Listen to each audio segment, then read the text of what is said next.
Neoculto Audiolibros presenta de Edgar Allan Poe, La caída de la casa Usher.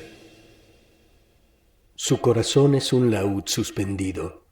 En cuanto se le toca, resuena. Durante todo un día gris, oscuro y silencioso de otoño, cuando las nubes pendían opresivamente bajas en el cielo, pasaba solo, a caballo, a través de una región singularmente desolada. Y al fin, al caer la tarde, me encontré ante la vista la melancólica casa Usher. No sé cómo, pero al vislumbrar el edificio por primera vez, una emoción de insufrible tristeza me invadió. Digo insufrible porque aquel sentimiento no se veía mitigado por esa sensación a la vez placentera y poética con la que la mente suele recibir incluso las imágenes naturales más severas de lo desolado o lo terrible. Contemplé la escena ante mí, la simple casa y los simples rasgos del paisaje de aquellos dominios, los muros yermos, las ventanas vacías, semejantes a ojos, unos cuantos juncos silvestres y unos cuantos troncos blancos de árboles podridos. Contemplé aquello con una profunda depresión que no puedo comparar con ninguna otra sensación terrenal, más que con la etapa posterior a la euforia del opio, ese amargo regreso a la vida cotidiana, esa espantosa caída del velo. Se producía un helor, un hundimiento, una náusea del corazón, una tristeza irremediable del pensamiento que ningún acicate de la imaginación podía forzar hacia lo sublime. ¿Qué era? Me detuve a pensar. ¿Qué era lo que me perturbaba tanto al contemplar la casa Usher? Era un misterio del todo insoluble, y yo no podía asir las sombrías fantasías que me asaltaban mientras meditaba. Me vi obligado a llegar a la insatisfactoria conclusión de que, si bien existen indudablemente combinaciones de objetos naturales muy simples que tienen el poder de afectarnos de esta manera, el análisis de dicho poder aún va más allá de nuestra comprensión. Reflexioné que una mera recomposición de la escena, de los detalles del cuadro, sería suficiente para modificar o quizá extinguir su capacidad de causar aquella dolorosa impresión.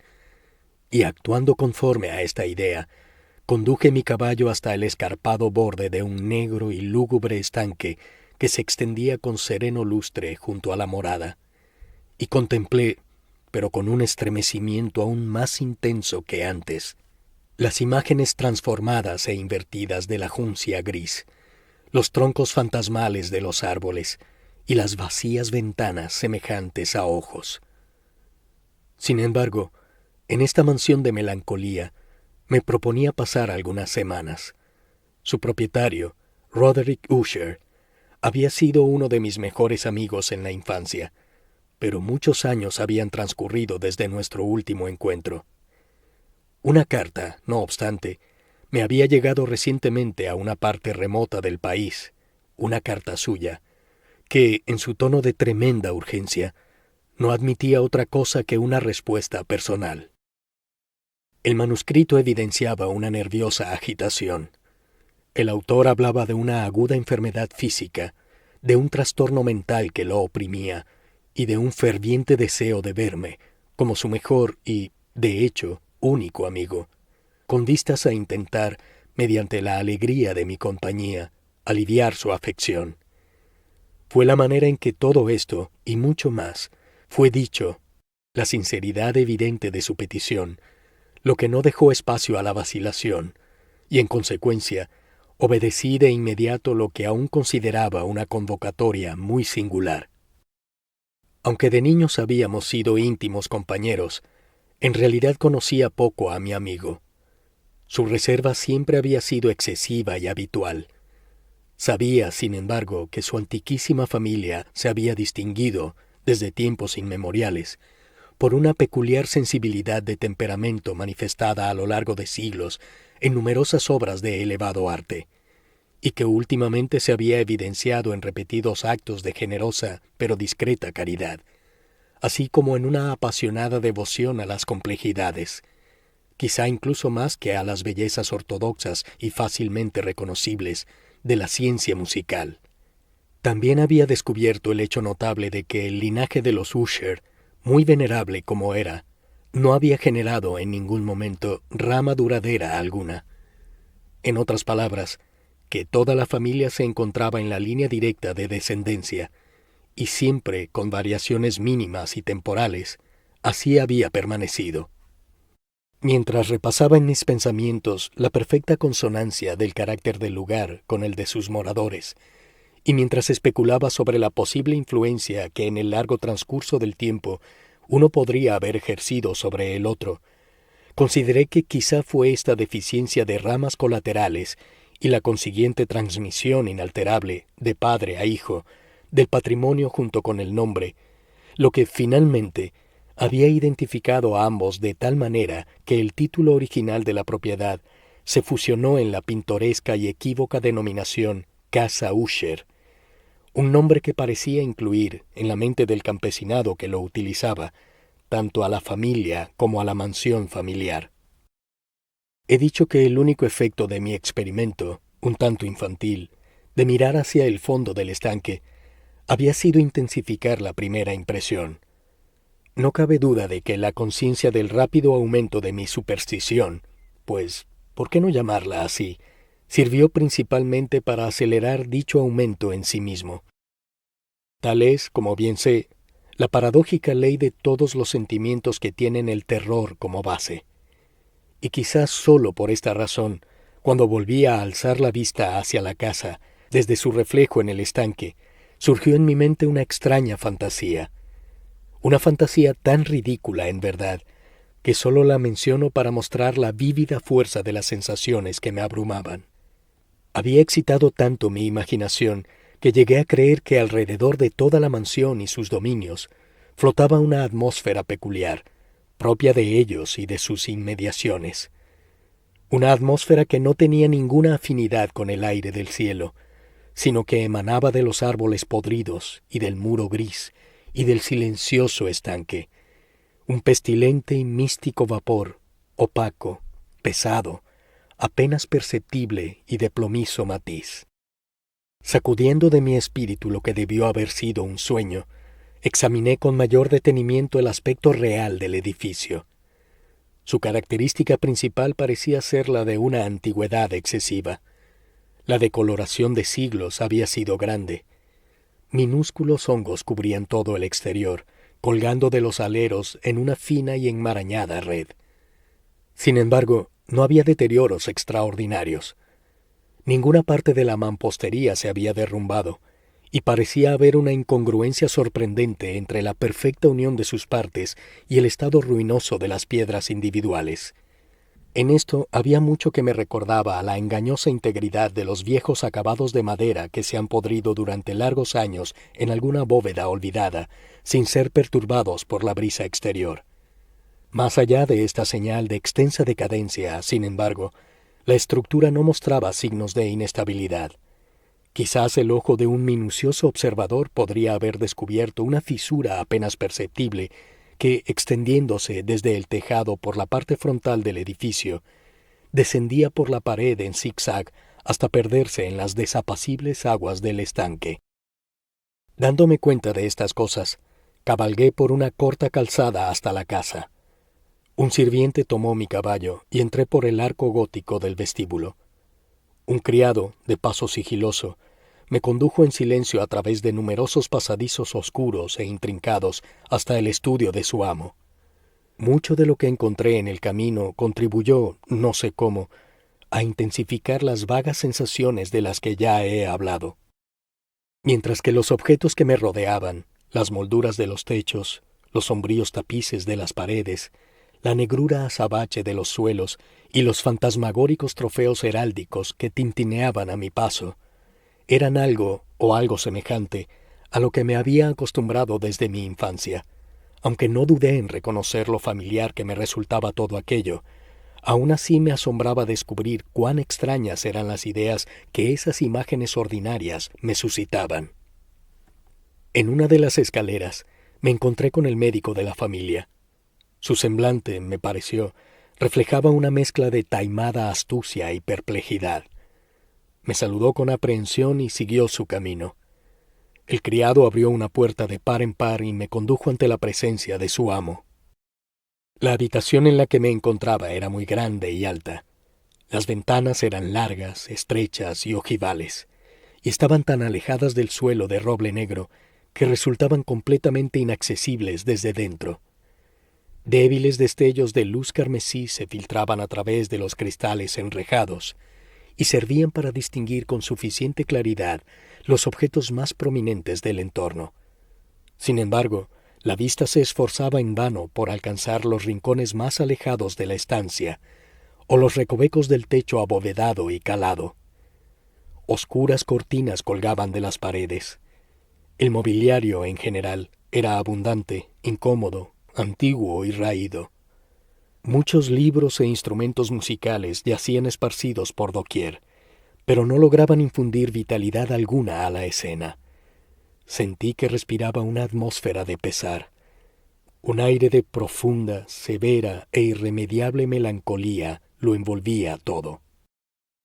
Al entrar yo, Usher se levantó de un sofá donde había estado tumbado a lo largo y me saludó con una vivaz calidez que, al principio, me pareció que tenía mucho de cordialidad exagerada, del esfuerzo forzado del hombre mundano que está sumido en el tedio.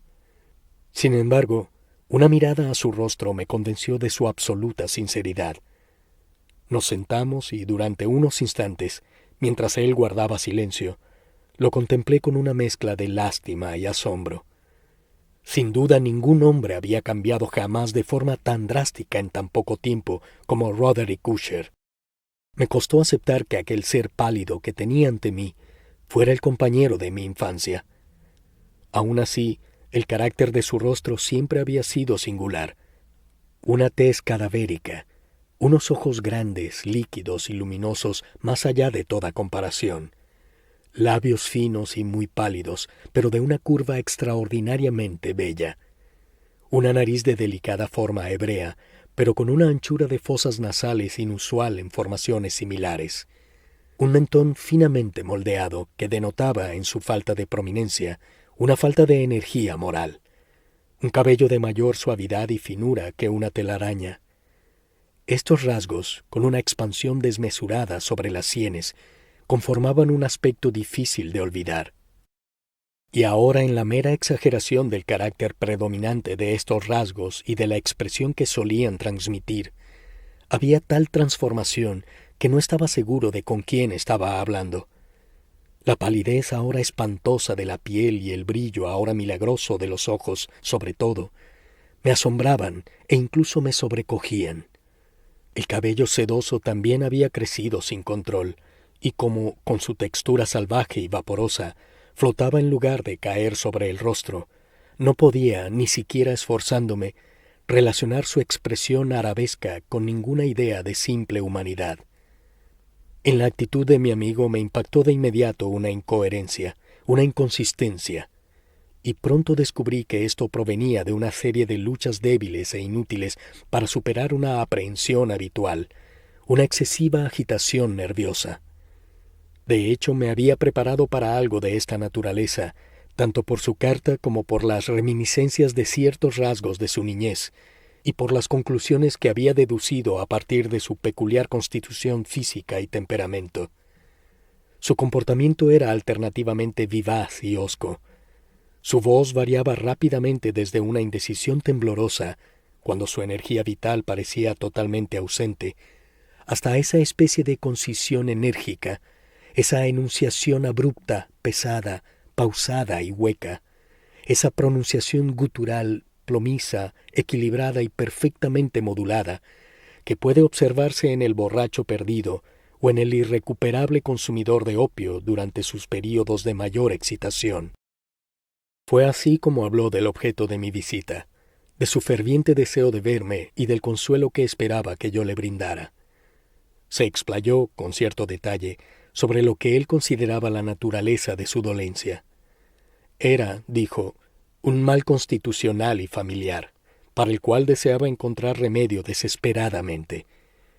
Una simple afección nerviosa, añadió de inmediato, que sin duda pronto pasaría. Se manifestaba en una multitud de sensaciones innaturales. Algunas de ellas, al él detallarlas, me interesaron y desconcertaron, aunque quizás la terminología y la forma general en que las narraba también influían en mi impresión. Padecía una agudeza mórbida de los sentidos. Solo la comida más insípida le era soportable. Solo podía usar prendas de cierta textura. El olor de todas las flores le resultaba opresivo. Sus ojos eran torturados incluso por una luz tenue. Y solo había sonidos peculiares, provenientes de instrumentos de cuerda, que no le infundían horror. Lo encontré esclavo de una especie de terror anómalo. Pereceré. Debo perecer en esta deplorable locura. Así y no de otra manera, me perderé. Temo los acontecimientos futuros, no en sí mismos, sino en sus consecuencias. Me estremece el pensamiento de cualquier incidente, incluso el más trivial, que pueda operar sobre esta intolerable agitación del alma. En verdad no aborrezco el peligro, salvo en su efecto absoluto, el terror. En esta enervante, lamentable condición, presiento que tarde o temprano llegará el momento en que deba abandonar la vida y la razón juntas, en una lucha contra el sombrío fantasma del miedo. Me di cuenta, además, a intervalos, y a través de fragmentados y equívocos indicios, de otra característica singular de su estado mental. Estaba aprisionado por ciertas impresiones supersticiosas respecto a la morada que habitaba, de la cual, durante muchos años, jamás se había aventurado a salir, debido a una influencia cuya supuesta fuerza se transmitía en términos demasiado vagos como para reproducirlos. Una influencia que ciertas particularidades en la mera forma y sustancia de la mansión familiar habían ejercido sobre su espíritu, según él, a fuerza de un sufrimiento prolongado, un efecto que la materialidad física de los grises muros y torretas y del oscuro estanque sobre el que miraban había logrado finalmente imponer en la moral de su existencia. Admitió, sin embargo, aunque con vacilación, que gran parte de la peculiar pesadumbre que de tal forma lo afligía podía ser rastreada hasta un origen más natural y mucho más palpable. La grave y prolongada enfermedad, de hecho la muerte evidentemente próxima, de una hermana tiernamente amada, su única compañera durante largos años, su última y única pariente sobre la tierra. Su fallecimiento, dijo con una amargura que jamás podré olvidar, lo dejaría a él, el frágil y sin esperanza, como el último de la antigua estirpe de los Usher. Mientras hablaba, Lady Madeline, pues así era llamada, pasó por una distante parte de la habitación y sin haber notado mi presencia, desapareció. La contemplé con un asombro total no exento de pavor, y sin embargo me resultó imposible explicarme tales sentimientos. Una sensación de estupor me oprimió mientras mis ojos seguían sus pasos al retirarse. Cuando una puerta, por fin, se cerró tras ella, mi mirada buscó instintiva y ansiosamente el rostro del hermano, pero él había hundido la cara entre sus manos, y sólo pude percibir que una palidez mucho más que ordinaria se había extendido sobre los dedos demacrados, a través de los cuales goteaban muchas lágrimas apasionadas. La enfermedad de Lady Madeline llevaba tiempo frustrando la pericia de sus médicos. Una apatía constante, un debilitamiento gradual de su persona y frecuentes, aunque pasajeros, episodios de naturaleza parcialmente cataléptica eran el inusual diagnóstico. Hasta entonces ella había resistido firmemente el peso de su dolencia y no se había postrado definitivamente en cama. Pero al final de la tarde del día en que llegué a la casa, sucumbió, como su hermano me contó esa noche con inexpresable agitación, ante el poder devastador de la enfermedad, y supe que el vistazo que había tenido de su persona sería, probablemente, el último. Que la dama, al menos mientras estuviera con vida, no sería vista por mí otra vez. Por varios días, ni Usher ni yo mencionamos su nombre, y durante este tiempo yo me esmeré esforzadamente en aliviar la melancolía de mi amigo. Pintábamos y leíamos juntos, o yo escuchaba, como en un sueño, las extravagantes improvisaciones de su parlante guitarra. Y así, a medida que una intimidad cada vez mayor me admitía sin reservas en los recovecos de su espíritu, más amargamente percibía la futilidad de todo intento por animar una mente desde la cual la oscuridad, como si fuera una cualidad positiva inherente, se derramaba sobre todos los objetos del universo moral y físico en una incesante radiación de lúgubre pesimismo. Conservaré por siempre conmigo el recuerdo de las muchas horas solemnes que pasé a solas con el amo de la casa Usher, mas fracasaría en cualquier intento de transmitir la idea del carácter exacto de los estudios o de las ocupaciones en las que él me involucraba o me guiaba. Una idealidad exaltada y sumamente destemplada arrojaba un lustre sulfuroso sobre todo. Sus prolongadas endechas improvisadas resonarán para siempre en mis oídos.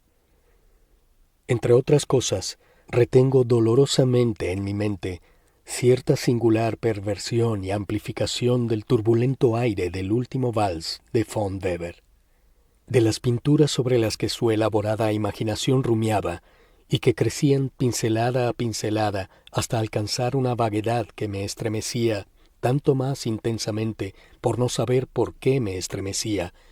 De estas pinturas, vívidas como están sus imágenes ahora ante mí, me esforzaría en vano en extraer más que una pequeña porción que pudiera caber en la mera palabra escrita. Con la simplicidad absoluta, con la desnudez de sus diseños, captaba y sobrecogía la atención. Si alguna vez un mortal pintó una idea, ese mortal fue Roderick Usher.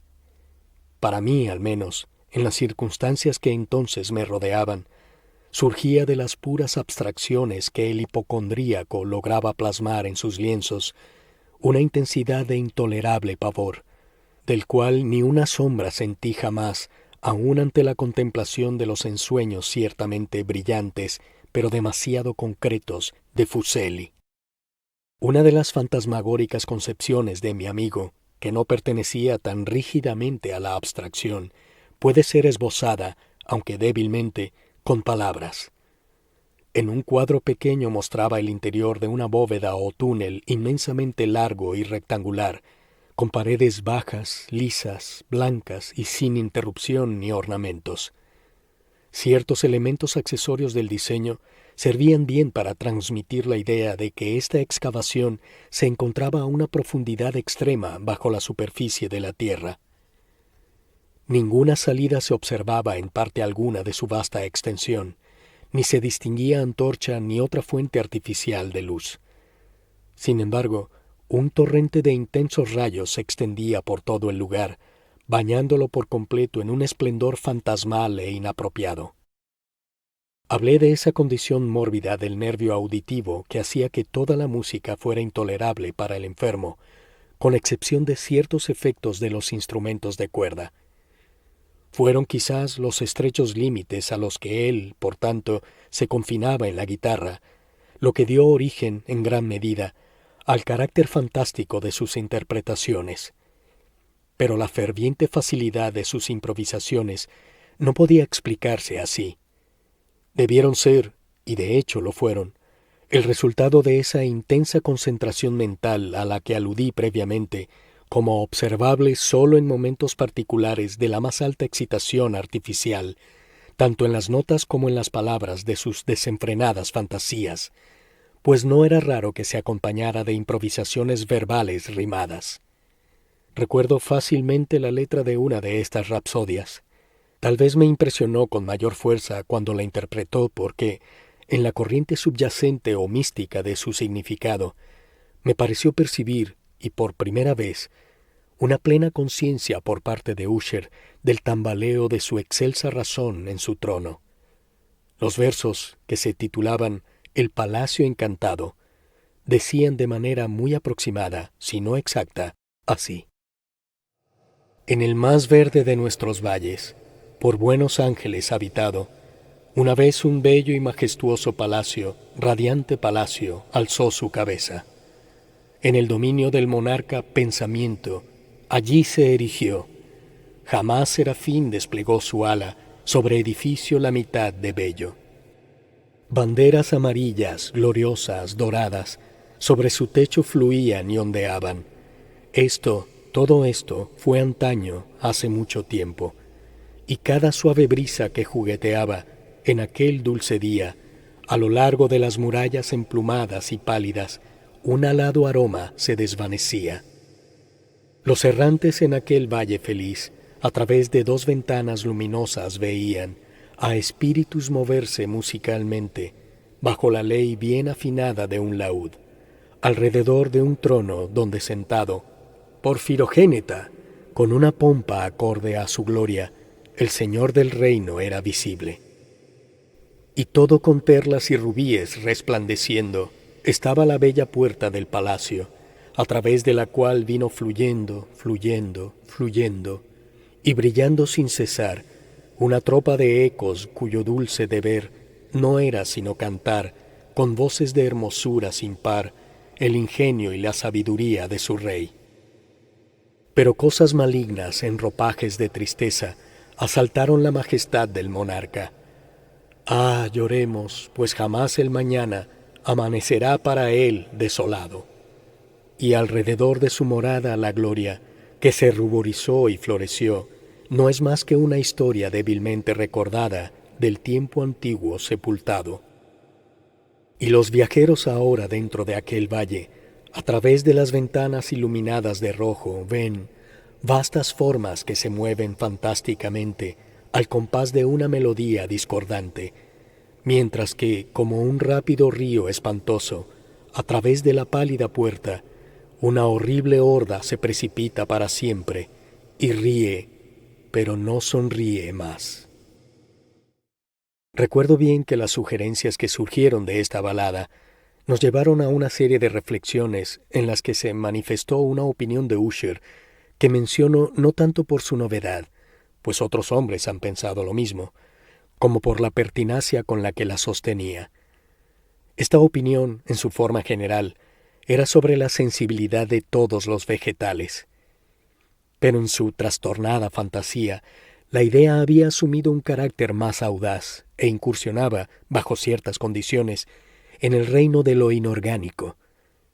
Me faltan palabras para expresar la magnitud total o la ferviente entrega de su convicción.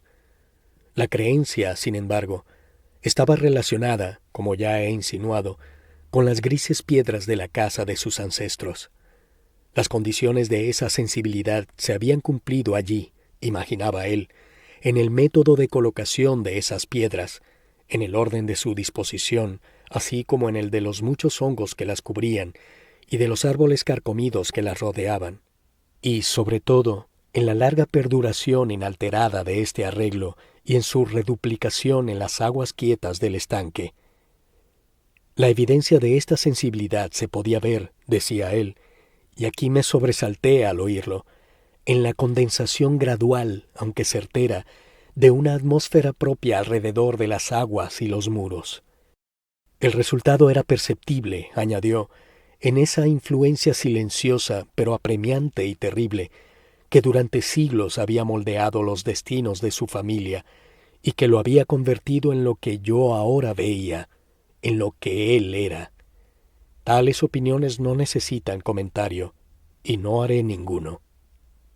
Nuestros libros, los libros que durante años habían formado buena parte de la existencia mental del enfermo, estaban, como era de suponer, en estricta consonancia con este carácter de fantasía.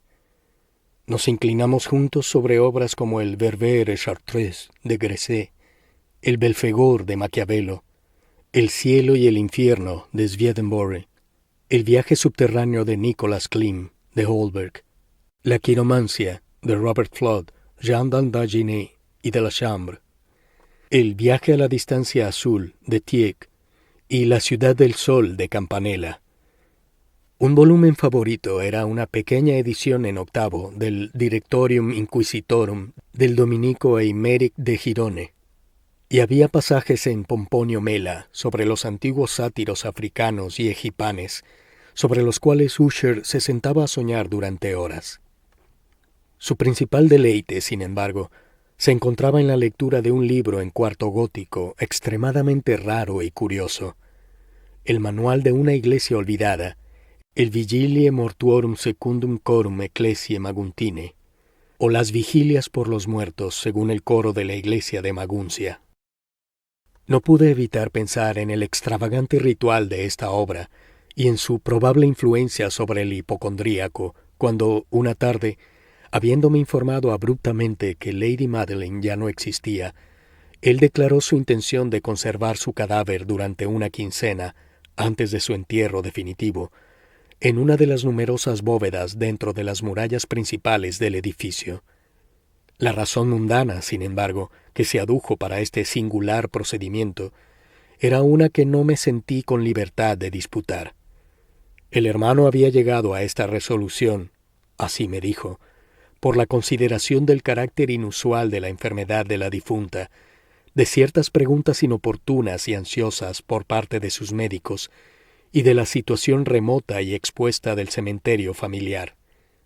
No negaré que cuando recordé el aspecto siniestro de la persona que encontré en la escalera el día de mi llegada a la casa, no tuve ningún deseo de oponerme a lo que consideré, en el mejor de los casos, una precaución inofensiva y en absoluto antinatural. A petición de Usher, lo asistí personalmente en los preparativos para el sepulcro temporal. Una vez que el cuerpo estuvo en el ataúd, nosotros dos solos lo llevamos a su lugar de descanso. La bóveda en la que lo colocamos, y que había estado tanto tiempo sin abrir que nuestras antorchas, casi sofocadas por su atmósfera opresiva, apenas nos daban oportunidad de investigar, era pequeña, húmeda y carecía por completo de entradas de luz. Estaba situada a gran profundidad, inmediatamente debajo de la parte del edificio donde se encontraba mi propio dormitorio. Había sido utilizada aparentemente en remotos tiempos feudales para los peores propósitos de un calabozo, y en días posteriores como un depósito de pólvora o alguna otra sustancia altamente combustible, ya que una porción de su suelo y todo el interior de un largo pasillo abovedado, a través del cual llegamos a ella, estaban cuidadosamente revestidos de cobre. La puerta, de hierro macizo, también había sido protegida de manera similar. Su inmenso peso provocó un chirrido inusualmente agudo y rechinante al moverse sobre sus bisagras. Habiendo depositado nuestra fúnebre carga sobre unos caballetes dentro de esta región de horror, apartamos parcialmente la tapa aún sin atornillar del ataúd y miramos el rostro de la ocupante. Una sorprendente similitud entre hermano y hermana captó mi atención por primera vez, y Usher, adivinando quizás mis pensamientos, murmuró algunas palabras por las que supe que la difunta y él habían sido gemelos, y que simpatías de una naturaleza apenas comprensible siempre habían existido entre ellos. Nuestras miradas, sin embargo, no se posaron mucho tiempo sobre la muerta, pues no podíamos mirarla sin pavor. La enfermedad que había sepultado así a la dama en la madurez de la juventud había dejado, como es habitual en todas las dolencias de carácter estrictamente cataléptico, la burla de un tenue rubor en el pecho y el rostro, y esa sonrisa sospechosamente persistente en los labios que resulta tan terrible en la muerte. Volvimos a colocar y atornillamos la tapa, y habiendo asegurado la puerta de hierro, nos abrimos paso, con dificultad, hacia los apartamentos no menos lúgubres de la parte superior de la casa. Y ahora, transcurridos unos días de amargo dolor, un cambio notable se produjo en las características del trastorno mental de mi amigo. Su actitud habitual se había desvanecido. Sus ocupaciones normales eran descuidadas u olvidadas. Vagaba de aposento en aposento con paso apresurado, desigual y sin rumbo. La palidez de su semblante había adquirido, si era posible, un matiz aún más espantoso, pero el brillo de sus ojos se había extinguido por completo.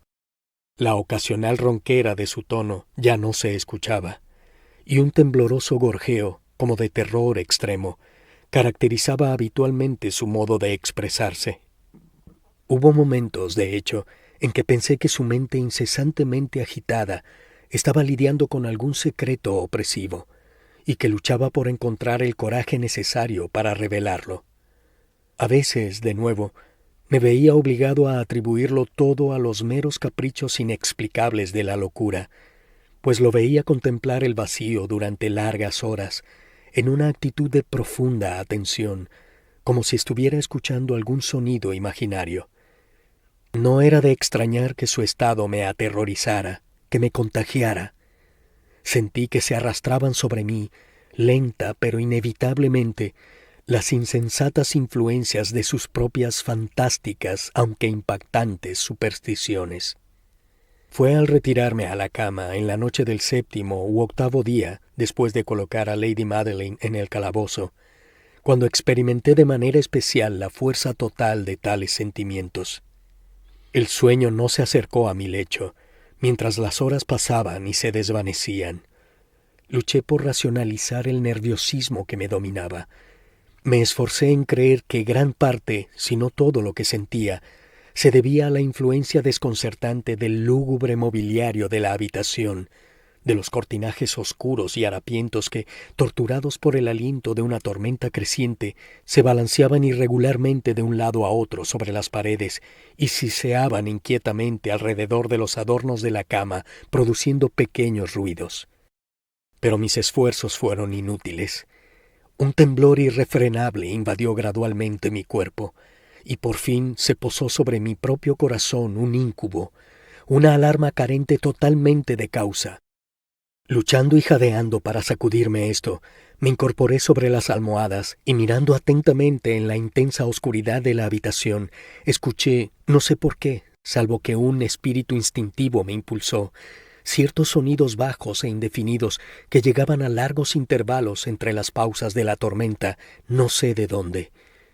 Dominado por un intenso sentimiento de horror, inexplicable pero insoportable, me vestí a toda prisa, pues sentía que no dormiría más durante la noche, e intenté salir del lamentable estado en el que había caído, paseando rápidamente de un lado a otro por el apartamento. Apenas había dado unas pocas vueltas de esta manera, cuando un paso ligero en una escalera contigua captó mi atención. Enseguida lo reconocí como el de Usher. Un instante después, golpeó mi puerta con un toque suave y entró, trayendo consigo una lámpara. Su semblante estaba, como de costumbre, cadavéricamente pálido, pero además había una especie de alegría demente en sus ojos, una histeria evidentemente contenida en todo su porte. Su aspecto me consternó, pero cualquier cosa era preferible a la soledad que había soportado tanto tiempo, e incluso agradecí su presencia como un alivio. ¿Y no lo has visto?, me dijo abruptamente, después de haber mirado a su alrededor en silencio durante unos instantes. ¿Entonces no lo has visto? Pero espera, lo harás.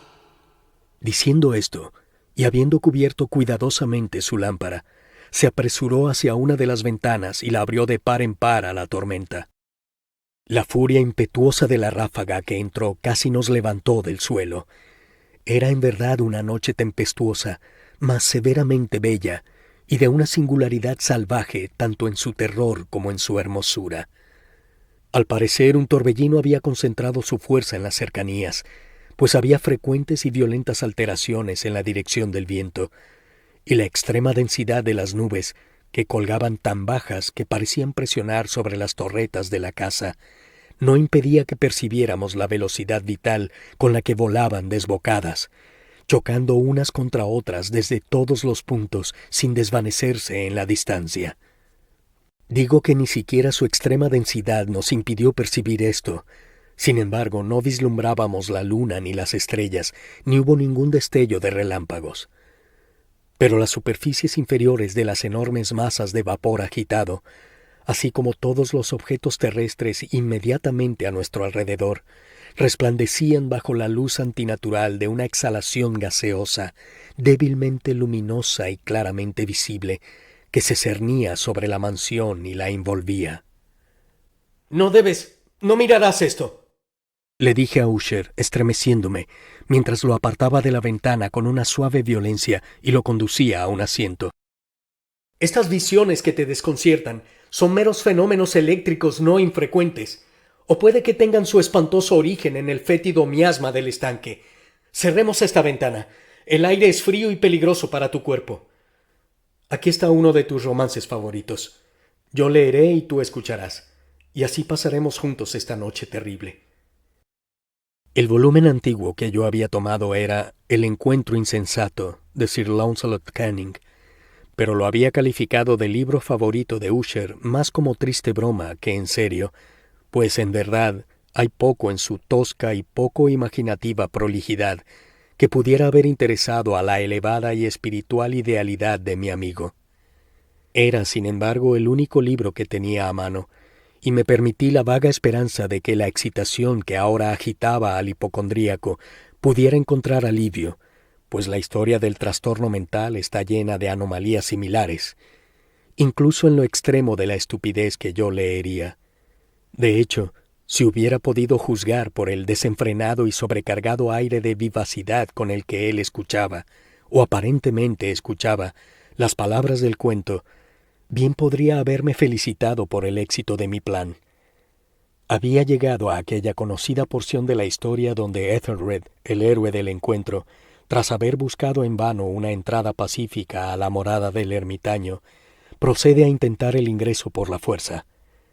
Aquí, como se recordará, las palabras de la narración dicen así: Y Ethelred, que era por naturaleza de corazón valeroso, y que era ahora poderoso además a causa de la potencia del vino que había bebido, no esperó más para parlamentar con el ermitaño, quien, en verdad, era de un carácter obstinado y malicioso, sino que, sintiendo la lluvia sobre sus hombros y temiendo el ascenso de la tempestad, levantó su mazo decididamente y a golpes pronto abrió espacio en los tablones de la puerta para meter su mano enguantada, y tirando de ella con vigor, agrietó, desgarró y rompió todo en pedazos, de modo que el ruido de la madera seca y hueca resonó y alarmó a todo el bosque. Terminando esta oración me sobresalté, y por un momento hice una pausa, pues me pareció, aunque al instante concluí que mi exaltada imaginación me había engañado, me pareció que, desde alguna parte muy remota de la mansión, llegó indefinidamente a mis oídos lo que pudo haber sido, por su exacta similitud de carácter, el eco, pero uno ciertamente ahogado y sordo, del mismísimo sonido de agrietamiento y desgarro que Sir Launcelot había descrito tan particularmente. Fue, sin duda, la sola coincidencia lo que había captado mi atención, pues en medio del traqueteo de los marcos de las ventanas y los ruidos habituales de la tormenta, que seguía arreciando, el sonido en sí mismo no tenía ciertamente nada que debiera haberme alertado o perturbado. Continué la historia. Pero el buen campeón Ethelred, entrando ahora por la puerta, se sintió profundamente enfurecido y asombrado al no percibir señal alguna del malicioso ermitaño, encontrando en su lugar a un escamoso dragón de prodigioso porte y lengua de fuego, que se sentaba en guardia frente a un palacio de oro con piso de plata, y en el muro colgaba un escudo de bronce reluciente con esta leyenda: Quien entrare aquí, un conquistador habrá sido. Quien matare al dragón, el escudo habrá ganado. Y Ethelred levantó su mazo y golpeó la cabeza del dragón, que cayó ante él y exhaló su aliento pestilente, con un chillido tan horrible y áspero, y además tan penetrante, que Ethelred tuvo que taparse los oídos con las manos ante su espantoso ruido, uno tal como jamás se había escuchado antes. Aquí me detuve de nuevo bruscamente, y ahora con una sensación de violento asombro, pues no cabía duda alguna de que, en esta ocasión, sí escuché realmente, aunque me resultó imposible precisar de qué dirección provenía, un sonido grave y aparentemente lejano, pero áspero, prolongado y muy inusual, similar a un grito o chirrido, la réplica exacta de lo que mi imaginación ya había figurado como el grito antinatural del dragón descrito por el novelista. Abrumado, como sin duda estaba, por la ocurrencia de esta segunda y más extraordinaria coincidencia, con mil sensaciones encontradas en las que el asombro y el extremo terror predominaban, Todavía conservé la suficiente presencia de ánimo para evitar excitar, con cualquier comentario, el sensible nerviosismo de mi compañero. No estaba, de forma alguna, seguro de que él hubiera notado los sonidos en cuestión, aunque sin duda un extraño cambio había tenido lugar en su comportamiento durante los últimos minutos. Sentado frente a mí, él había girado gradualmente su silla para quedar de cara a la puerta del aposento, y por lo tanto solo podía percibir parcialmente sus facciones, aunque vi que sus labios temblaban como si estuviera murmurando inaudiblemente. Su cabeza había caído sobre su pecho, pero supe que no estaba dormido al ver su ojo de perfil amplia y rígidamente abierto. El movimiento de su cuerpo también contradecía esta idea, pues se mecía de lado a lado con un suave pero constante y uniforme balanceo. Habiendo notado rápidamente todo esto, reanudé la narración de Sir Launcelot, que continuó así. Y ahora el campeón, habiendo escapado de la terrible furia del dragón, acordándose del escudo de bronce y del fin del encantamiento que pesaba sobre él, quitó el cadáver de su camino y avanzó valerosamente por el pavimento de plata del castillo hasta el muro donde colgaba el escudo, el cual, ciertamente, no esperó su completo arribo, sino que cayó a sus pies sobre el suelo de plata con un potente, terrible y resonante sonido. No más pronto habían estas sílabas traspasado mis labios de lo que yo advertí, como si un escudo de bronce hubiera, en ese instante, caído pesadamente sobre un suelo de plata, una reverberación clara, hueca, metálica y resonante, aunque aparentemente amortiguada. Completamente enervado me levanté de un salto, pero el movimiento de balanceo acompasado de Usher no se alteró. Me apresuré hacia la silla en la que estaba sentado. Sus ojos estaban fijos hacia adelante, y en todo su semblante dominaba una rigidez pétrea. Pero al poner mi mano sobre su hombro, un fuerte estremecimiento recorrió su cuerpo. Una sonrisa enfermiza tembló alrededor de sus labios, y vi que hablaba con un murmullo bajo, apresurado y farfullador, como inconsciente de mi presencia. Inclinándome muy cerca de él, finalmente capté el horrendo significado de sus palabras. ¿No oírlo? Sí, lo oigo y lo he oído desde hace mucho, mucho. Muchos minutos, muchas horas, muchos días lo he oído. Y aún así no me atrevía. Oh, apiádate de mí, miserable desdichado que soy. No me atrevía a hablar. La hemos puesto viva en la tumba. No dije que mis sentidos eran agudos. Ahora te digo que oí sus primeros movimientos débiles en el hueco ataúd. Los oí hace muchos días. Y aún así no me atrevía a hablar. Y ahora, esta noche, Ethelred, la destrucción de la puerta del ermitaño y el grito de muerte del dragón y el estrépito del escudo. Di más bien el desgarramiento de su ataúd y el chirrido de las bisagras de hierro de su prisión y sus forcejeos en el pasillo de cobre de la bóveda. Oh, ¿a dónde huiré? ¿No estará aquí pronto? ¿No se apresura a reprocharme mi precipitación? ¿No he oído su paso en la escalera? ¿No distingo ese pesado y horrible latido de su corazón? ¡Insensato! Entonces se puso de pie furiosamente y gritó estas palabras como si en el esfuerzo estuviera entregando su alma. ¡Insensato! Te digo que ella ahora está al otro lado de la puerta. Como si en la energía sobrehumana de su voz se hubiera encontrado la potencia de un hechizo, los enormes y antiguos batientes a los que el orador señalaba se abrieron lentamente, al instante, como pesadas fauces de ébano. Esto fue obra de una repentina ráfaga de viento, pero más allá de esa puerta se encontraba la alta y amortajada figura de Lady Madeline Usher. Había sangre sobre sus ropas blancas y la evidencia de una amarga lucha en cada parte de su demacrado cuerpo. Por un momento, ella permaneció temblando y tambaleándose de un lado a otro en el umbral. Luego, con un tenue y gimiente llanto, cayó hacia adentro, pesadamente sobre su hermano, y en sus violentas y ahora definitivas agonías mortales, lo arrastró al suelo, hecho cadáver, y víctima de los terrores que había anticipado. De aquella estancia y de aquella mansión huí espantado. La tormenta seguía desatada en toda su furia cuando me encontré cruzando la vieja calzada. De pronto una extraña luz se proyectó a lo largo del sendero y me volví para ver de dónde podía haber surgido un destello tan inusual, pues solo la vasta casa y sus sombras quedaban detrás de mí. El resplandor era el de la luna llena, poniente y roja como la sangre, que ahora brillaba vívidamente a través de aquella fisura, alguna vez apenas discernible, de la que antes dije que se extendía en zig-zag desde el techo del edificio hasta su base. Mientras miraba, esta fisura se ensanchó rápidamente. Un feroz torbellino sopló y el entero orbe del satélite apareció de golpe ante mi vista.